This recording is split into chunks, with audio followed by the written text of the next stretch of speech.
बिस्मिल्लाहिर्रहमानिर्रहीम, अस्सलाम वालेकुम। सिली पॉइंट आप देख रहे हैं, मैं हूं आपका मेज़बान आसिफ खान। बहुत खुश होंगे आप, मैं ये तवक्को करता हूं आपसे। और आज हम शो में बात करेंगे पाकिस्तान सुपर लीग के, तो हम बात करेंगे ही क्योंकि उसमें हमने एक बड़ा अच्छा टॉपिक आपके लिए रखा है, वो मैं सरप्राइज़ आपके लिए रखता हूं।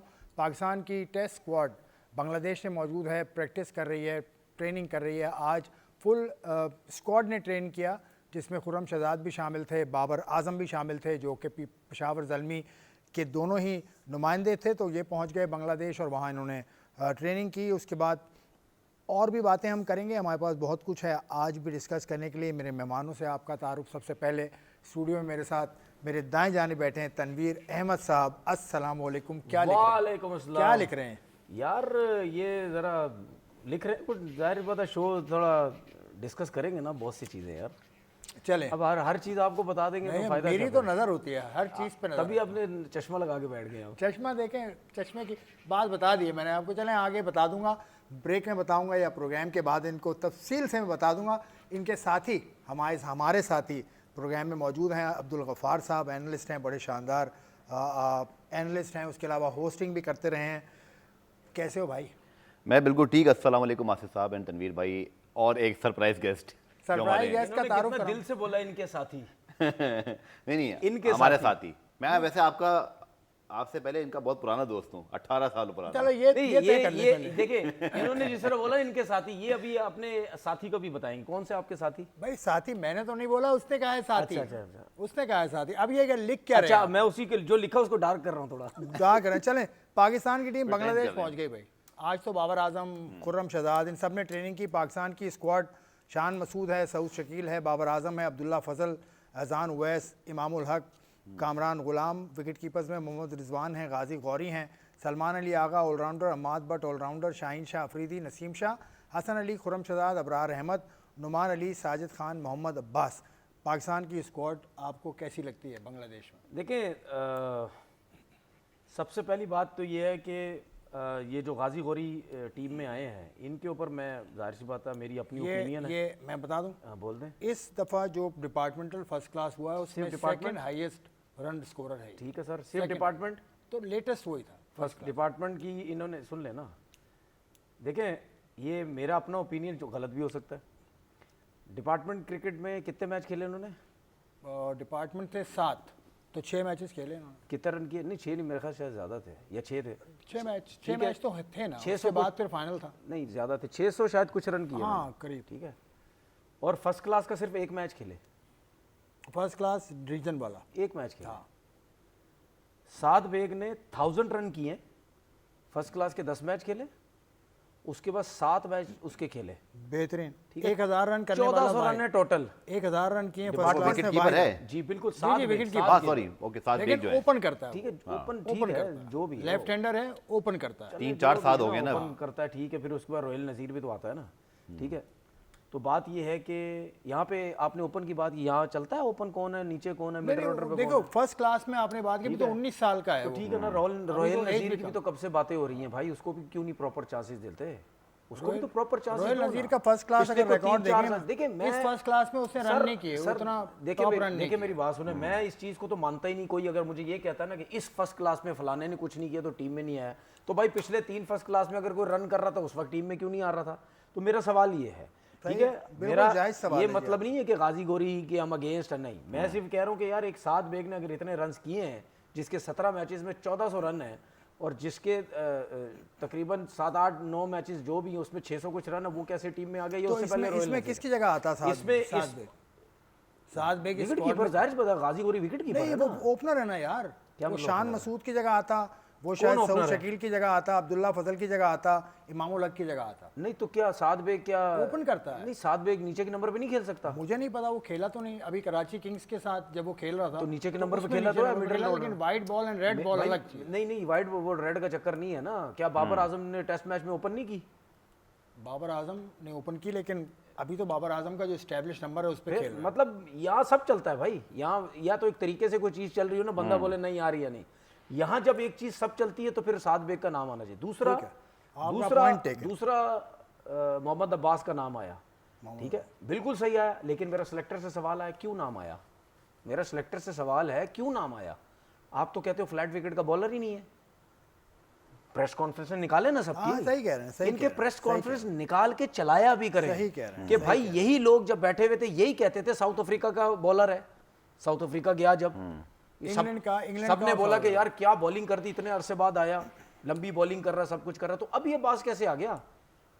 हमारा तो सवाल आपसे, इसका मतलब आपको टीमें सेलेक्ट करनी ही नहीं आती हैं, आपको पता ही नहीं होता कि किस लड़के को सेलेक्ट करना है, किसकी परफॉर्मेंस है, किसकी नहीं है, ठीक है ना। तो ये जो दो लड़के थे ये मेरे लिए क्वेश्चन मार्क है कि दोनों एक ही डिपार्टमेंट के बाद वो मुझे नहीं पता, गाजी स्टेट बैंक गौरी के, और हाँ स्टेट बैंक के दोनों। तो ये मेरा क्वेश्चन मार्क था जिसके ऊपर मैंने बात की। दूसरा एक अमाद बट की मैं बात करता हूँ, ठीक है जी। अमाद बट को खेलते हुए कितना टाइम हो गया, काफी टाइम हो गया, काफी अर्सा हो गया, ठीक है। पहली दफा टेस्ट मैच में नाम आया, पहली दफा टेस्ट मैच में नाम आया, बहुत अरसे के बाद नाम आया। ठीक है। पहले टेस्ट मैच तो नहीं खेला मेरा, मुझे नहीं याद, ठीक है, नो नहीं खेला। तो मुझे ये बताएं ना, एक लड़का अगर आप समझते हैं कि बहुत अच्छा ऑलराउंडर है, तो क्या इसी सीजन में इसकी परफॉर्मेंस चेक हुई है बस?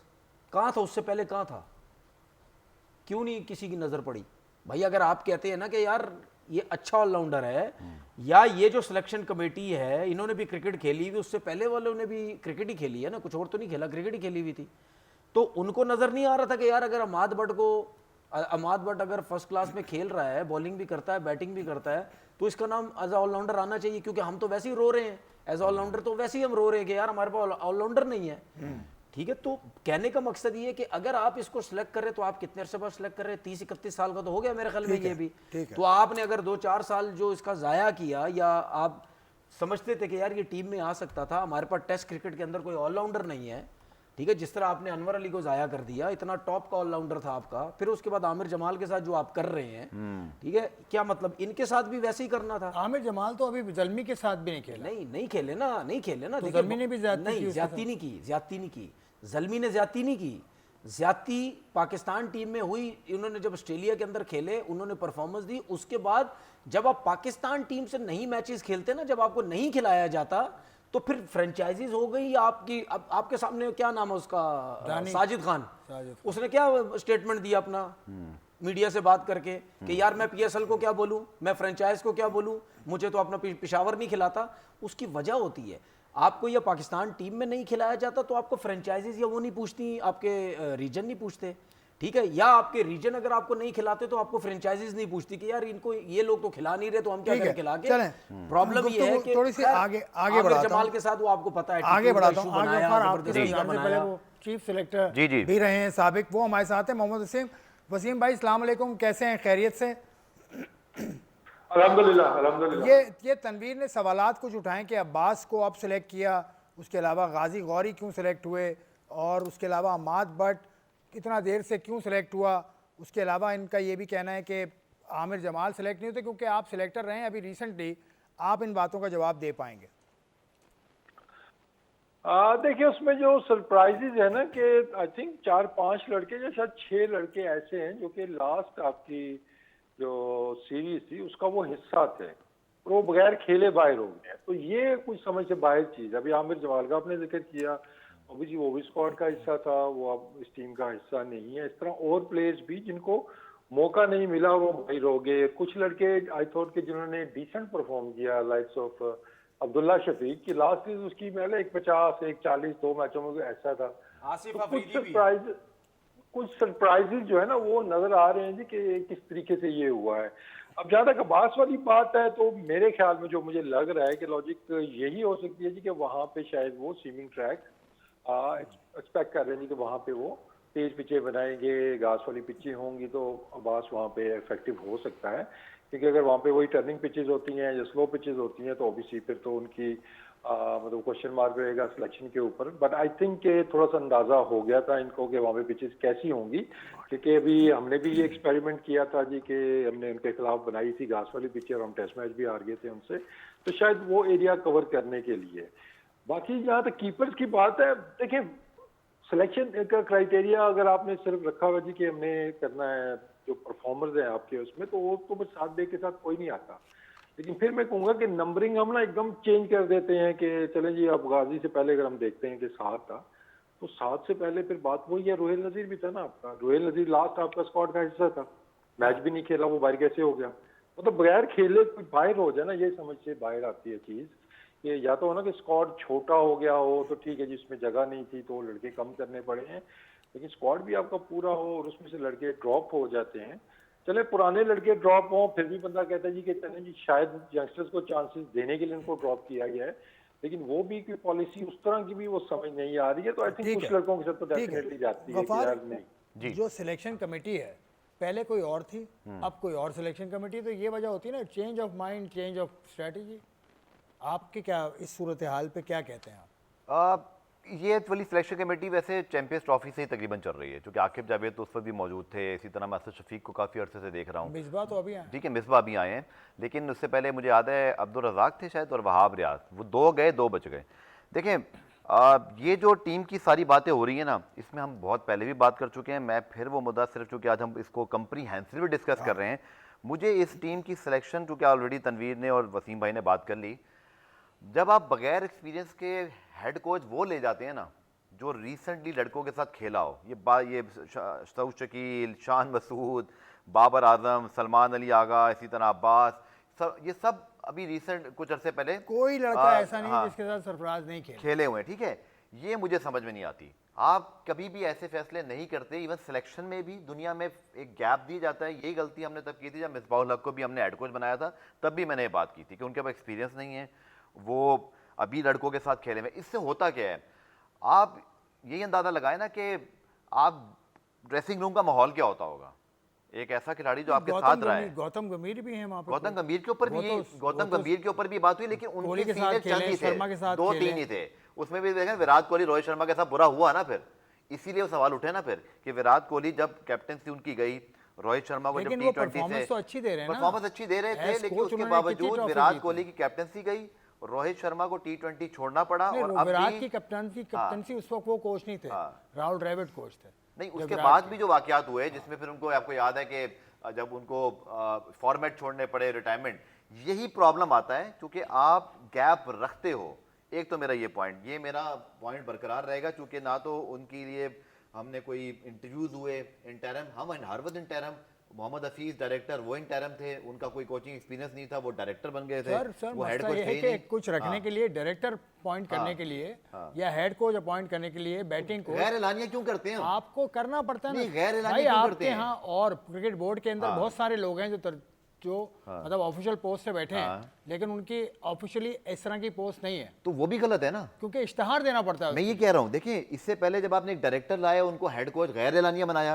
आकिब जावेद प्रेस कॉन्फ्रेंस में बीच में बैठते हैं, आकिब भाई की बहुत रिस्पेक्ट करता हूँ मैं, पाकिस्तान के लिए खेले हुए हैं, कुछ फैसले उनके बाबर आजम के या बाकी टीम के ऊपर मेरे इख्तलाफ सही। मैं क्रिकेट बोर्ड से सवाल कर रहा हूँ कि आप हेड कोच और ये जो बुलाते हैं, ये आपने सिलेक्ट क्यों नहीं किया? हमारी क्रिकेट चली इस तरह रही ना, फिर हम कैसे एक्सपेक्ट करते हैं हम ऑस्ट्रेलिया, इंग्लैंड, न्यूजीलैंड, इंडिया की तरह बड़े देंगे टेस्ट मैच जी। में आपकी और रैंकिंग आपका छठे नंबर पे। आखिरी पॉइंट से फिर आप आगे बढ़ाएं इसको, डिस्कशन को। आपका जो मतलब ये जो चीफ सिलेक्टर ना होने का मतलब क्या है? हम किसको फिर बुलाएं? कभी हमारा भी दिल करता है ना जी, कभी आए चीफ सिलेक्टर सवालात के जवाब दें। चीफ सिलेक्टर को है ही नहीं, चारों में से कौन आएगा? एक तो बैटिंग कोच बन के चले गए, ऐसे ही ऐसे शफीक साहब, दूसरे वहां। अगर मुझे और आसिफ को या तनवीर को या वसीम भाई को अपने शो में किसी से पूछना हो कि जी देखो, इंटरव्यूज से माजी में पहले होते रहे, मैंने वसीम के कितने इंटरव्यूज किए, वसीम को याद होगा, आप भी शायद करते हो, आपने भी किए होंगे। सो चीफ सिलेक्टर को लॉजिक पता होती है। मुझे अच्छी तरह याद है कि अब पुरानी बात होगी, लेकिन शायद वसीम को भी याद होगा, शायद जाहिद महमूद थे और धानी T20 के अंदर एक एक मैच खेल के एक आध कोई बंदा ऐसा था ड्रॉप हो गया, तो हम सवाल कर रहे थे, वसीम का पॉइंट ऑफ व्यू था, वसीम ने पॉइंट ऑफ व्यू दिया, भाई मेरी क्या लॉजिक है, मैं आगे क्या कर सकता हूँ। अब मैं ये किससे पूछूं? लेकिन उनको कह दिया गया कि लैपटॉप चीफ सिलेक्टर है। देखिए, हम भी तो किसी तरफ नहीं बैठते हैं। मैं कह रहा हूँ ये अब इशारा मेरी तरफ एलानिया, मैं कह रहा हूँ हम भी किसी लैपटॉप टेक्नोलॉजी का नाम है, वो तो आप लैपटॉप बोल के इशारा मेरी तरफ क्यों किया आपने? नहीं, मैंने उनकी तरफ। अच्छा आसिफ भाई, मेरा पॉइंट सिर्फ आप ले लें कि आपका चीफ सिलेक्टर होना चाहिए जो जवाब दे कि सिलेक्शन अब्बास की क्यों हुई है, कैसे हुई है, वरना आप और मैं डिस्कशन ही करते रहेंगे। अच्छा सुन लेना, मेरी बात सुने। देखिए, इन्होंने नाम नहीं लिया, मैं नाम ले लेता हूँ, ठीक है। असद शफीक लिया मैंने भी, पाकिस्तान टीम के साथ गए, यहाँ पे वुमेन्स की क्रिकेट हो रही है, वो वुमेन्स के भी सिलेक्टर हैं, वो मेंस के भी सिलेक्टर हैं, वो नेशनल वो क्रिकेट पाकिस्तान एकेडमी कराची के भी डायरेक्टर हैं, वो पाकिस्तान टीम के बैटिंग हेड कोच भी हैं। अब मैं इस शो में बैठ के मैं किससे सवाल करूं कि भाई एक बंदा जो है आपने उसको 4 जॉब्स दी हुई हैं।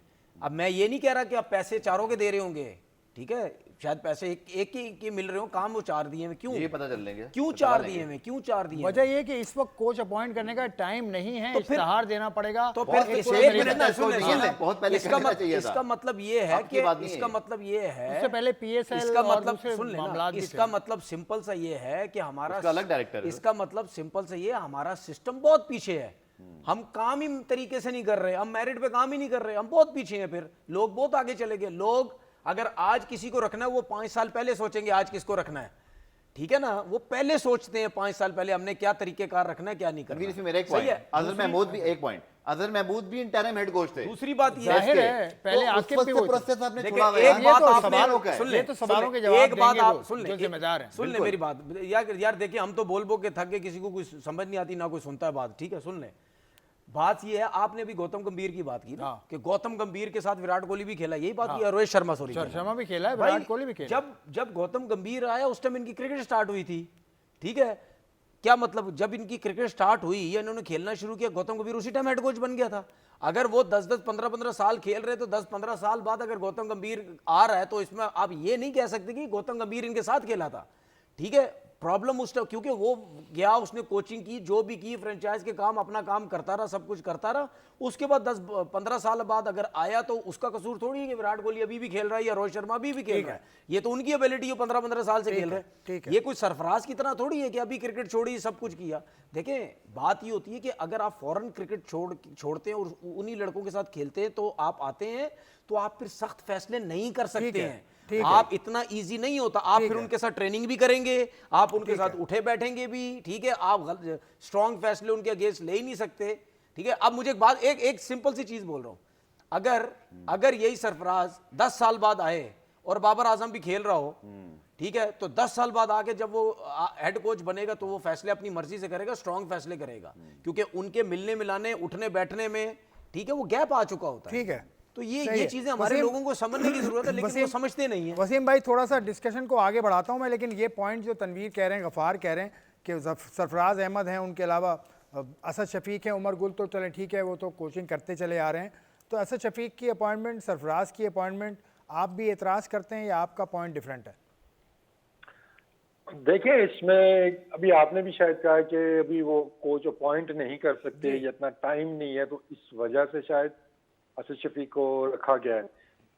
अब आपके सामने कैमरे लगे हुए हैं, इसमें से कोई कैमरा मैन ना किसी वजह से उसको कोई हो जाता है, प्रॉब्लम हो जाती है, अवेलेबल नहीं होता है, तो आप उसकी जगह कैमरा मैन ही मंगाएंगे ना, या किसी आपको ऑफिस के किसी बॉय को बुला लेंगे, यार कैमरे पे आ जाना थोड़ी देर।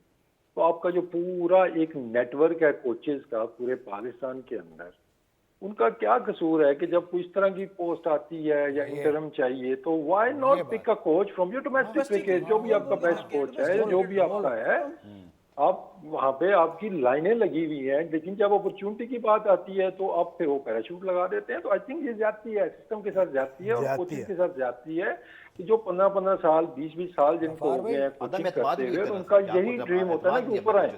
तो ऊपर फिर बाहर से आ जाना, एकदम से आपने लाना है, तो फिर सिस्टम का फायदा कोई नहीं ना।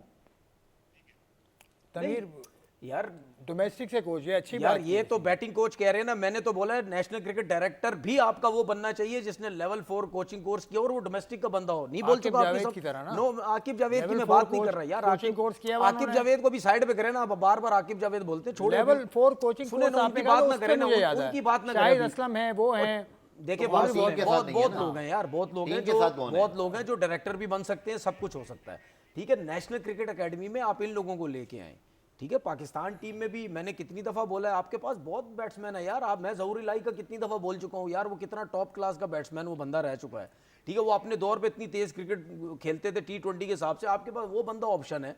आप नहीं अगर मंजूर इलाही खेलते थे, वो जहूर इलाही नहीं खेलते थे, मंजूर इलाही, ठीक है, मंजूर इलाही, ठीक है। नहीं, लेकिन जहूर जहूर इलाही भी बहुत मंजूर इलाही तो उनसे बल्कि पहले के है ना, इस दफा के चैंपियन कोच हैं।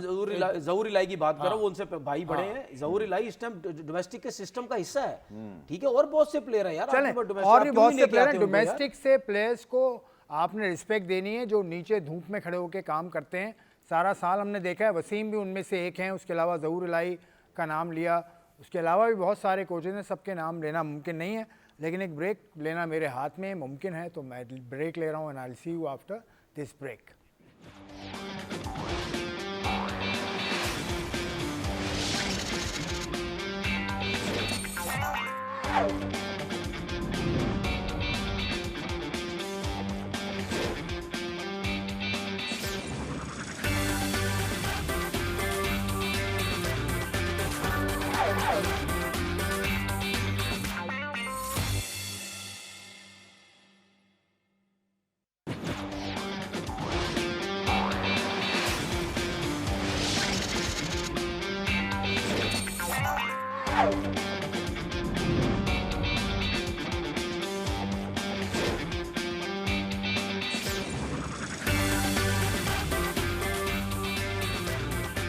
पॉइंट में खुशामदेद अब्दुल गफ़ार साहब हैं, तनवीर अहमद साहब हैं और मोहम्मद वसीम साहब हैं। मोहम्मद वसीम साहब, आपकी तरफ आता हूँ, इन्होंने इतने सारे जो मसाइल बताए, आपके ख्याल में फिर इसको ठीक कौन करेगा, इसको जिम्मेदारी किस पर डालें हम? देखिए, जिम्मेदारी तो आपके सामने है ना कि कोचिंग सिस्टम जो है वो किसके अंडर आता है। ओबीसी एनसीए के अंडर आता है, आपकी नेशनल एकेडमी के अंडर आता है, और उसके जो हेड होंगे जो कि डील करते हैं सारे कोचेज को। क्योंकि ये तो अगर मैं देखता हूँ बड़े से जी कि एक बंदा जिसने कभी क्लब लेवल पे कोचिंग नहीं की थी तो पाकिस्तान टीम का कोच कैसे बन गया।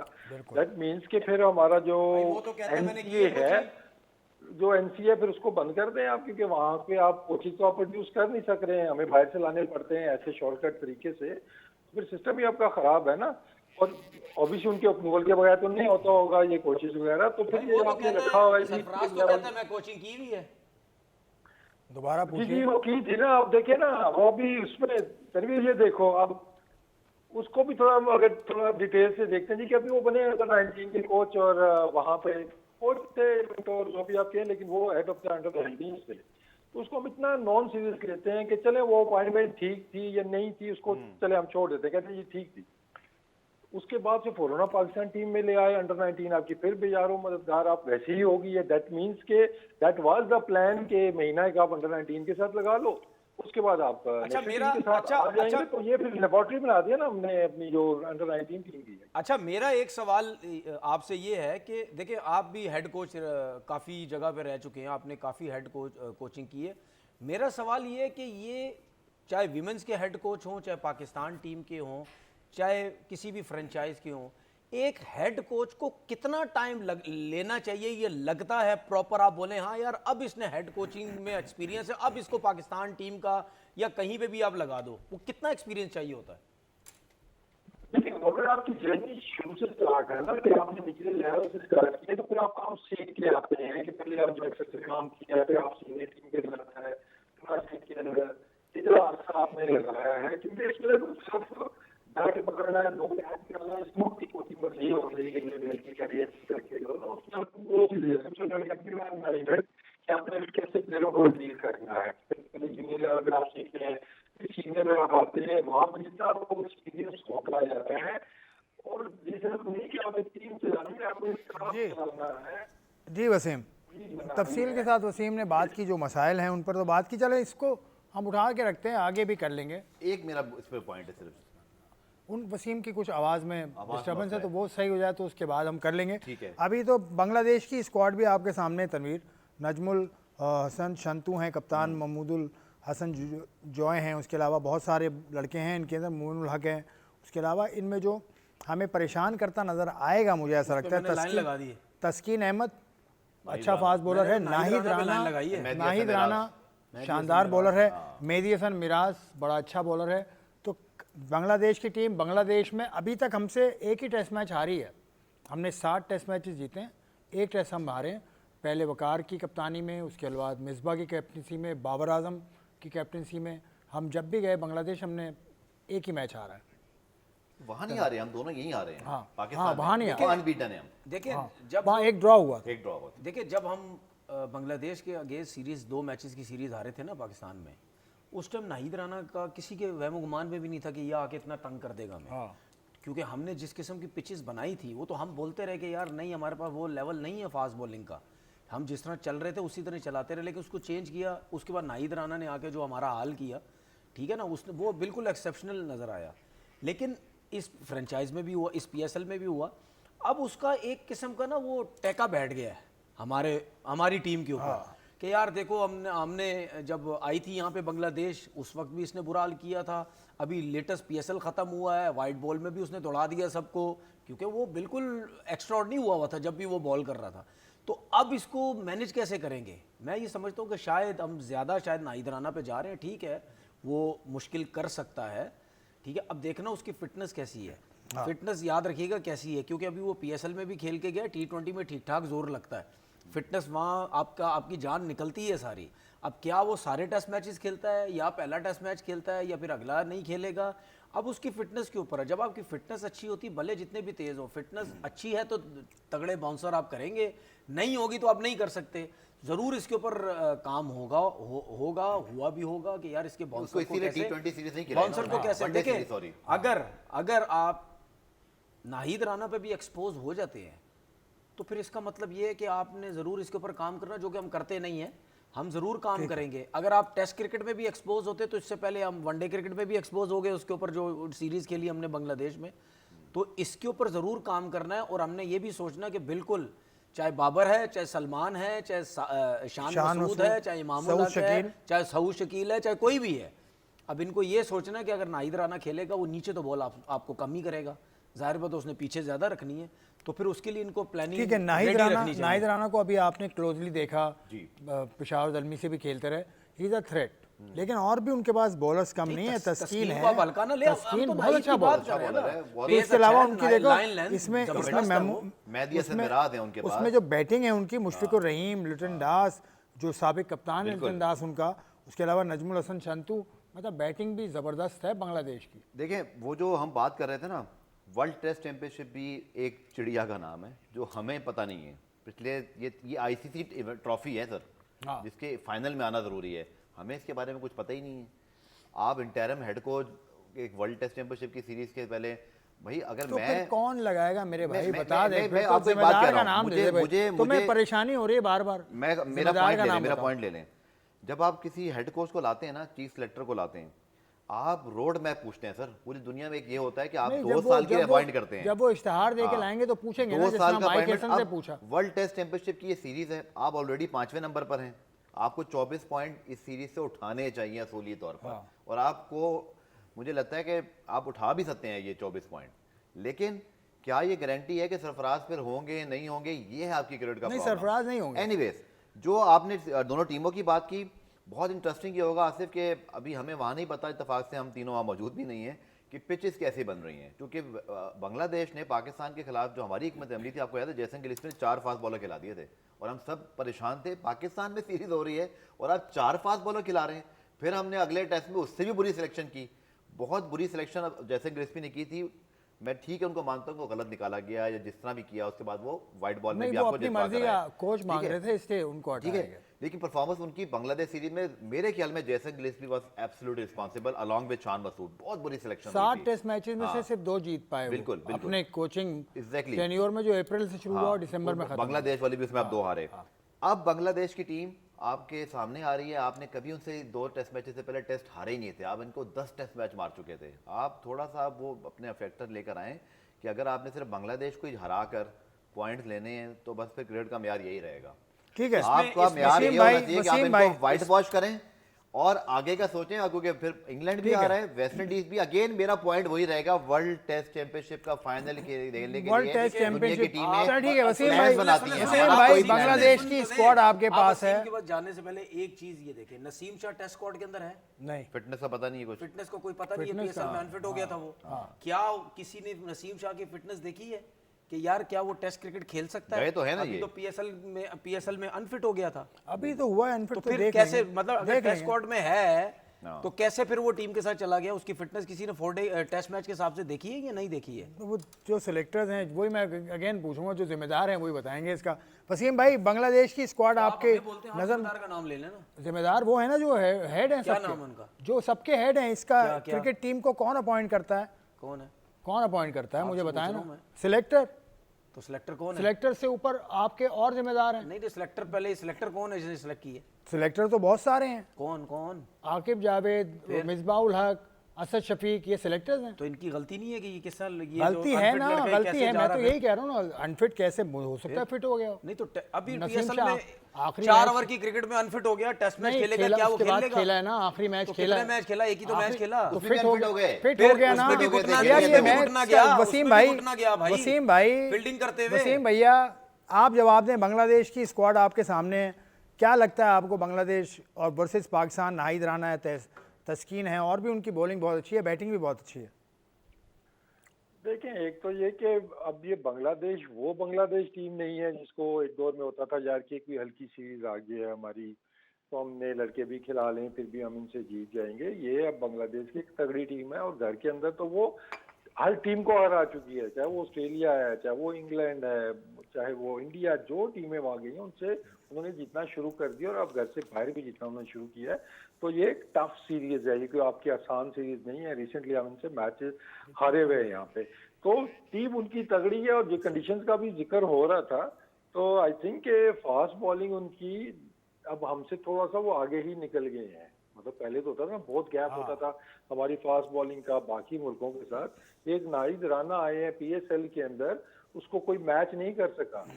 हम जबरदस्ती मैच करवाते रहे हैं, ठीक है, अभी वो बच्चा अच्छा हमारा अली रजा, बट ऑब्वियसली उस लेवल पे अभी नहीं पहुंचा है, उसकी हाइट है, पेस है, लेकिन हमारे पास उतना तेज बॉल करने वाला हमें कोई नजर नहीं आया, उतना एक्यूरेट हमें कोई नजर नहीं आया। तो वो उसने तंग व्हाइट बॉल में भी किया है, वो रेड बॉल में भी करेगा। अभी शायद गफार बात कर रहे थे कि सारा कसूर जेसन गिलेस्पी का था, तो उस टाइम की अगर मैं यादाश्त मेरी ठीक है तो कुछ सिलेक्टर्स की आई थिंक स्टेटमेंट्स थी कि प्लेइंग 11 भी हम बना रहे हैं, हम बना के दे रहे हैं, बैटिंग ऑर्डर भी वो सेट कर रहे हैं, तो सारी चीजें तो वो कर रही थी। इसी चीज पे तो जेसन के साथ इनको प्रॉब्लम हुआ था, शायद इसके बाद ही वो छोड़ के चले गए थे। मेरी बात है वसीम, वो सीरीज के बाद नहीं हुआ था जो आप सीरीज हार गए थे और फिर उसके बाद जो पंखे लगे थे, हीटर लगे थे, मेरे ख्याल में ये बांग्लादेश सीरीज के बाद हुआ था, मुझे जो याद है बाद में हुआ था ये। लेकिन ये इस तरह का हुआ है। तो अब मुझे बता दें कि फिर आप हेड कोच को चले उसके बाद भी जो होता है कैसे वो करेंगे जी कि आप बना के दे देंगे जी, टीम आपको बना के दे दिया, फिर आप रिस्पॉन्सिबल भी उनको ही वो करेंगे।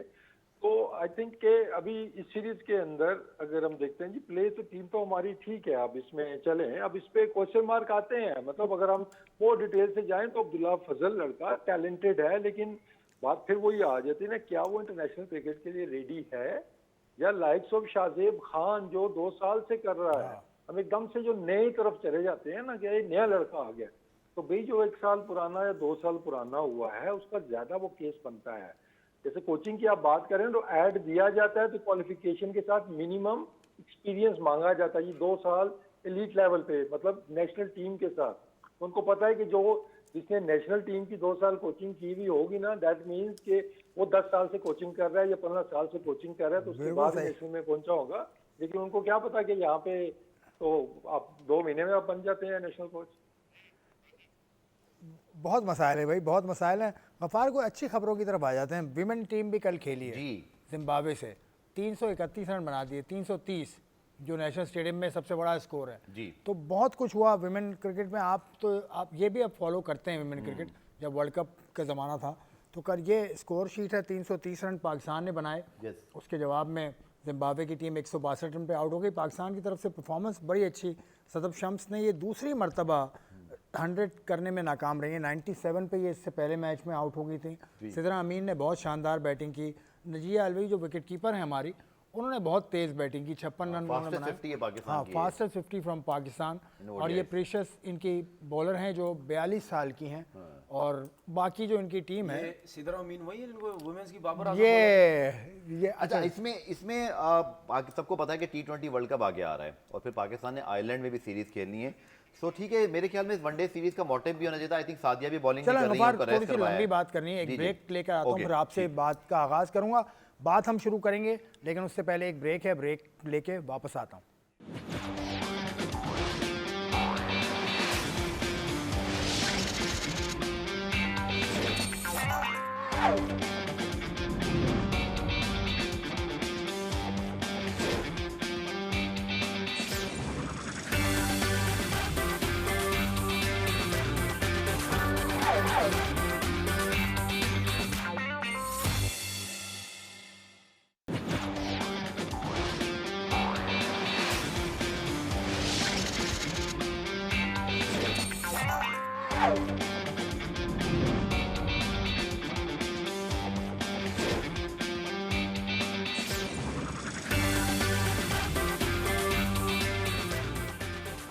प्रोग्राम में एक मरतबा फिर खुशामदीद। हम बात कर रहे थे पाकिस्तान वर्सेस जिम्बाब्वे विमेन का जो कल वनडे मैच हुआ। पहला मैच था वनडे सीरीज़ का, इसके बाद T20 सीरीज़ होगी। ये 15 मई तक ये सीरीज़ चलेगी कराची के नेशनल बैंक क्रिकेट स्टेडियम पे। तो कल जो मैच खेला पाकिस्तान ने 330 रन बनाए, उसमें जो हाईएस्ट स्कोरर थी वो सदफ शम्स थी। बहुत अच्छी उन्होंने बैटिंग की, लेकिन अनफॉर्चुनेटली वो सेंचुरी स्कोर नहीं कर सकी। उनका एक छोटा सा क्लिप है, वो सुन लीजिए, फिर प्रोग्राम को आगे बढ़ाते हैं।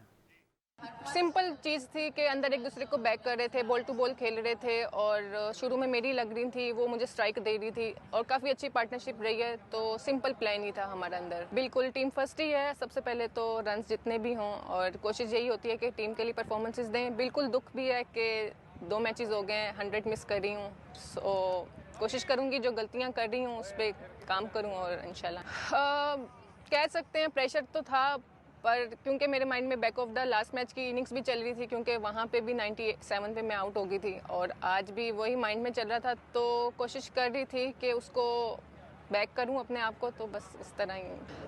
जब से ये मैनेजमेंट आई है, इनका सिंपल एक ही मैसेज है कि आपने एग्रेसिव क्रिकेट खेलनी है और वो आपके फेलियर को भी बैक कर रहे हैं और हर सिनेरियो में आपको बैक कर रहे हैं।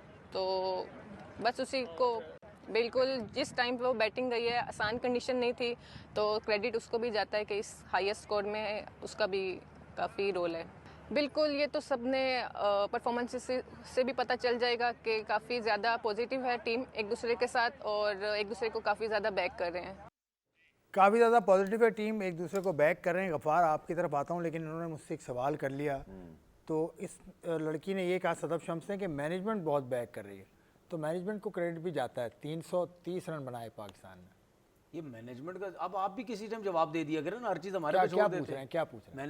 मैनेजमेंट को उन्होंने तारीफ की है, क्या तारीफ मैनेजमेंट की में है? इमरान फरहत हैं, उनके साथ जो बॉलिंग वहाब कोच है रियाज वो वहाब रियाज सिर्फ मेंटोर हैं। मेंटोर। वो सिर्फ ऊपर से देखते हैं। तायराना वाब है रियाज तो सही ना, है तो वाब है रियाज ना। क्या है?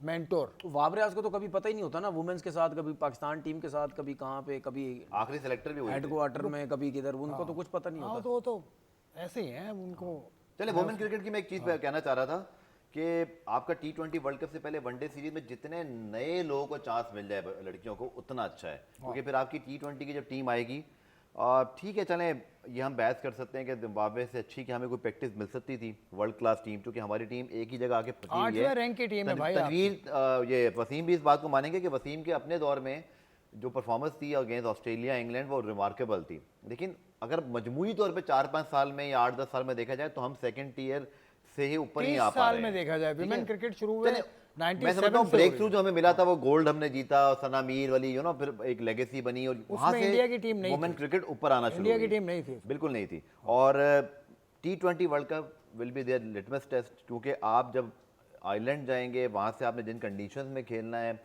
वो हमारी टीम का, चूंकि अब बहुत अच्छी इनको लुक आफ्टर भी होती है। इसमें मुझे याद है जब वसीम खान साहब मौजूद थे, पाकिस्तान क्रिकेट बोर्ड के चीफ एग्जीक्यूटिव, उन्होंने उस ज़माने में बहुत मराद दी थी। एक जैसे मतलब आपके एयर ट्रेवल्स हो गए थे, आपके पैसे भी बड़े थे। तो अब मुझे लगता है कि इंटरनेशनल लेवल पर ये परफॉर्मेंस अगेंस्ट जिम्बाब्वे, आप भी जानते हैं, मैं भी जानता हूँ जिम्बाब्वे का इस वक्त वुमेन क्रिकेट में क्या कैलिबर है। बट दुनिया की बेस्ट टीमों को अगर हमने हराना है तो हमें उनसे खेलना पड़ेगा। दुनिया की बेस्ट टीम को टफ टाइम दिया था वसीम जब हेड कोच थे पाकिस्तान के। अभी उसके बाद हाल वो ही चेंज हो गए में फिर वो। वर्ल्ड कप में। तो वसीम भाई, ये जिम्बाब्वे की टीम के खिलाफ परफॉर्मेंस फिर हम कहाँ लेके जाएं? 8वें रैंक की हमारी टीम है, 12वें रैंक की जिम्बाब्वे की टीम है। आज ही T20 की रैंकिंग आई है, आप सबको पता है कि टॉप टीम्स कौन सी हैं। वही टीम्स मर्दों के क्रिकेट में ऊपर हैं 5 टीम्स, और वही टीम्स खवातीन की टीम में ऊपर हैं। वसीम भाई, your take on yesterday's performance. देखिए, इस पे एक चीज तो ये कि अगर जिम्बाब्वे की अगर आप बात करते हैं तो अभी ठीक है जी, क्रिकेट है और आई एम हैप्पी कि हमारी टीम परफॉर्म कर रही है, स्पेशली लड़कियां की जिन्होंने इसके अंदर रन किए हैं या आउट किए हैं। अभी और भी इनके मैचेस हैं। ये अपॉर्चुनिटी मुझे भी ऑफर की गई थी जी कि जिम्बाब्वे की सीरीज हम कर लेते हैं वर्ल्ड कप से पहले, बट दैट टाइम मैंने अपोज किया था इस चीज़ को कि हमें उसका कोई फ़ायदा नहीं होना है।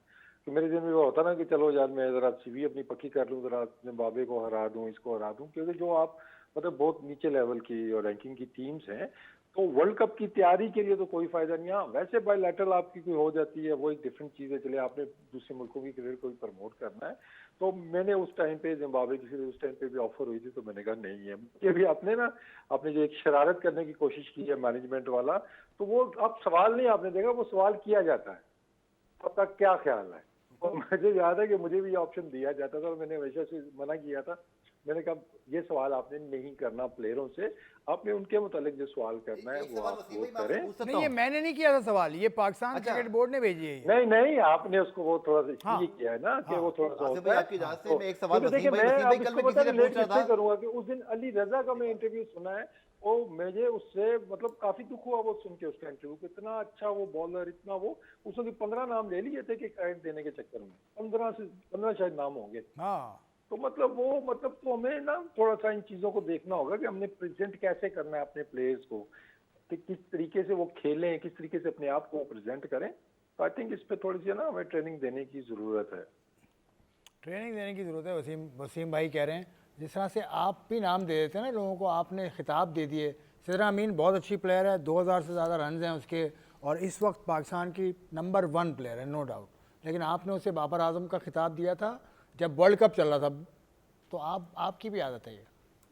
देखिए, मैं हर किसी को खिताब तो नहीं देता ना, क्योंकि मतलब कोई मेरी नज़र में कोई ऐसा प्लेयर होगा जो वाकई बड़ा अच्छा है तो मैं उसको खिताब दूंगा ना, मैं हर किसी को खिताब थोड़ी देने लग जाऊंगा। देखिए, सिद्रा अमीन की मैंने इस वजह से बात की थी, नो डाउट वर्ल्ड कप जिसमें वसीम जो हेड कोच थे, उससे पहले जो साउथ अफ्रीका की सीरीज हुई थी, हम काफ़ी दफ़ा डिस्कस किया, उसी लड़की ने परफॉर्मेंस दे रहे थे। हाँ, वो ठीक है? आप क्वालिफाई करके आए थे भाई, सेंचुरी भी की, क्वालिफिकेशन बिल्कुल आप क्वालिफाई करके आए, सब कुछ हुआ, तो फिर स्ट्रगल कर रही थी मतलब वर्ल्ड कप में बैटिंग लाना, तो वो लड़की रन कर रही थी, तो जिसमें मैंने बोला यार मुझे ऐसा लगता है ये वुमेंस की बाबर आजम है। तो मेरे ख्याल में खिताब आप दें या ना दें, किसी भी तरीके से आप ये खिताब अगर मैंने दिया तो ये किस्म की उनकी तारीफ़ की मैंने, हाँ, ठीक है ना, कि मतलब यानी जिस तरह की उसने परफॉर्मेंसेस दी थी, तो मेरे ख्याल में अभी इम्प्रूवमेंट कुछ अरसे तक तो थी जो हम देख रहे थे। अभी मुझे नहीं पता अब कैसी वो चीज़ वो परफॉर्मेंस कंटिन्यू चल रही है। अब जो नया कोचिंग स्टाफ आया है, आपको याद होगा मैंने पहले एक चीज़ बोली थी कि देखिए, वुमेंस को कोचिंग करना, वुमेंस को ट्रेन करना, उनकी फिटनेस पे काम करना, उनके स्किल्स पे काम करना, चीज़ें इंप्रूव करना बहुत मुश्किल काम होता है, क्योंकि वुमेंस के अंदर वो टैलेंट या वो चीज़ नहीं होती जो मेंस के अंदर होती है, ठीक है ना, हमारे मुल्क में, हमारे मुल्क में, ठीक है ना। तो उनके ऊपर काम करना बड़ा मुश्किल होता है। बिल्कुल, फिर उसके बाद आपको पता है कि हमारे कल्चर में कोई इस तरीके से परमिशन देता भी नहीं कि यार हमारी बेटियां पूरी बात बोले जाके खेले, तो उसमें कहीं ना कहीं ऐसा लगता है शायद कुछ लड़कियां ऐसी होंगी जिनमें टैलेंट बहुत अच्छा होगा लेकिन उनके घर से उनको परमिशन नहीं मिलती।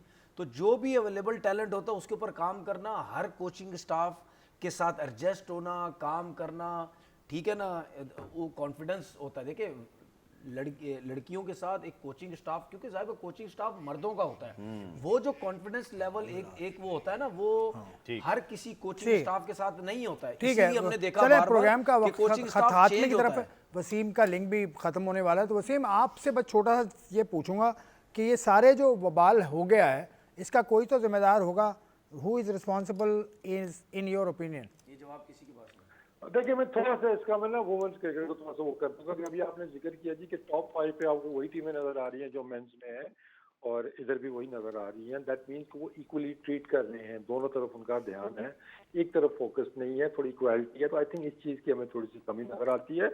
और आई थिंक कि हमें हाईलाइट, जैसे अभी तनवीर ने अच्छी बात की है कि अगर उसको बाबर आजम का एक खिताब दिया तो मैं इसको अप्रिशिएट करता हूँ कि उसने बाबर जितनी परफॉर्मेंस दी। अब व्हाट इट ब्रिंग्स के अट्रैक्ट करता है ये वुमेन्स क्रिकेट को, सुनने वालों को भी, और लड़कियां भी इन चीज़ों से मोटिवेट होती हैं। तो मैं आपसे भी रिक्वेस्ट करूंगा कि जब ये मैचेस हो रहे हैं इतने, इनको तो आई थिंक हमें 5-10 मिनट हर मैच में या शो के अंदर उनको डिस्कशन करनी चाहिए, उनको परफॉर्मेंसेस को हमें अप्रिशिएट करना चाहिए। अगर हाईलाइट्स हम चला सकें वो चलाना चाहिए ताकि वुमेन्स को भी इंपॉर्टेंस मिले उन प्लेयर्स को। आई एम श्योर कि अभी हमने 5-7 मिनट टोटल बात की होगी, लेकिन जितनी भी प्लेयर्स हैं आपकी, चाहे वो नेशनल टीम की हैं, चाहे वो हमारे जो डोमेस्टिक प्लेयर्स हैं वुमेन्स की, वो बड़े गौर से सुनेगी भाई हमारा जिक्र हो रहा है यहाँ पे। तो आई थिंक इस तरह हमें चीज़ों को आगे बढ़ाना होगा। ठीक है, शुक्रिया वसीम, हम आपकी बात बिल्कुल सर आंखों पे, और ये हम करेंगे, हमारी जिम्मेदारी है। हम कल मैं और गफ्फार स्टेडियम में मौजूद भी थे। कल आपने तस्मिया को देखा, लेफ्ट आर्म फास्ट बॉलर है, तो मैंने ये समझा कि लेफ्ट आर्म फास्ट बॉलर तो पाकिस्तान में कभी आई नहीं। तो मैंने सुहेल खान साहब से पूछा जो स्टैटिस्टिशियन है,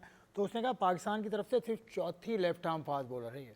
सिर्फ चौथी, कम दिखाई दी। 97 से अब तक। बिल्कुल। अच्छा, कल जो परफॉर्मेंस थी आसिफ भाई, मैं सिर्फ अपना एक पॉइंट रखना चाह रहा था जो बहुत ज़रूरी है कि हमारे कल रिकॉर्ड 330 बने, रिकॉर्ड सेकंड हाईएस्ट बने, लेकिन ग्राउंड में आप और मैं 10-12 हम कोई साफी मौजूद थे, 10-12 बॉल पिकर बच्चे मौजूद थे और बिल्कुल सन्नाटा। जब आपने बायलेटरल सीरीज कराई है, आपकी वुमेन पूल पहले ही नहीं है। मैं कल ग्राउंड में एक दो कोचेज से ही बात कर रहा था वुमेन के कि आपकी कितने बच्ची हैं। उसने बार पूरे पाकिस्तान में 150 बच्चे क्रिकेट पाकिस्तान में नहीं खेल रही प्रॉपर वाली क्रिकेट। तो सर थोड़ा से जरा क्रिकेट बोर्ड, ठीक है पीएसएल अब खत्म हो गया, वो एक बहुत ग्रैंड इवेंट था, आप जरा यूनिवर्सिटी कॉलेज की बच्चियां बुलाएं, उनको दिखाएं कि हमारी वुमेन क्रिकेटर्स खेल रही हैं, T20 अभी इंस्पायर्ड होंगे, करें। T20 वनडे में अंदर भी दोपहर आसिफ में भाई बहुत क्यों गर्मी नहीं? होती है। आप शाम में बुला लें। हाँ चले ठीक है। पूरा ग्राउंड जो खाली था, ये जंगल में बहुत नाचा किसने ये देखा? आपके सामने सारे माइलस्टोन्स हैं। देखिए उसकी वजह ये है ना, विमेंस, देखिए एक तो विमेंस में इंटरेस्ट बच्चियां इतना ज्यादा नहीं देखेंगी, है। माँ बाप अगर को विमेंस बच्चियां में आएंगी। इंटरेस्ट करना है तो कॉलेज, चलें यूनिवर्सिटी, ठीक है, इन्वेस्ट करना होगा, होनी इन्वेस्ट चाहिए करना होगा। women's की। इस हवाले से हर रमजान में, cricket हर होनी चाहिए। रमजान में एक क्रिकेट का पूरा टूर्नामेंट होता है। खाली रमजान में थोड़ी करना है भाई। नहीं, क्रिकेट पाकिस्तान क्रिकेट बोर्ड नहीं कराता। नहीं, मैं वो बात नहीं कर रहा। मैं सुन ले, खाली प्राइवेट से रमजान क्रिकेट में नहीं होना चाहिए। आपके स्कूल, यूनिवर्सिटी, कॉलेज में रेगुलर बेसिस पे होना विमेंस चाहिए, की होना क्रिकेट चाहिए। टीम, तो ये स्पोर्ट्स विमेंस की होनी जिम्मेदारी चाहिए। फिर प्राइवेट सेक्टर की भी तो आती है ना। चलें आज के प्रोग्राम से इतना ही, हम कल इसको कोशिश करेंगे मजीद इस पर डिस्कशन करें। आपका देखने का शुक्रिया। मोहम्मद वसीम, अब्दुल गफ्फार और तनवीर अहमद का भी शुक्रिया। खुदा हाफिज़।